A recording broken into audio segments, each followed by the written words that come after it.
तोच मंगलाची मूर्ती, तोच विठ्ठलाची कीर्ती, तोच श्याम तोच राम दत्तधाम आहे. मंदिरात अंतरात तोच नांदत आहे. नाना देही नाना रूपी तुझा देव आहे.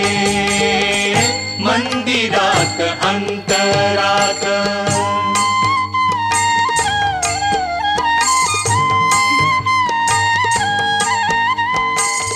संतांची या कीर्तनात, साधकांच्या चिंतनात, संतांची या कीर्तनात, साधकांच्या चिंतनात, संतांची या कीर्तनात,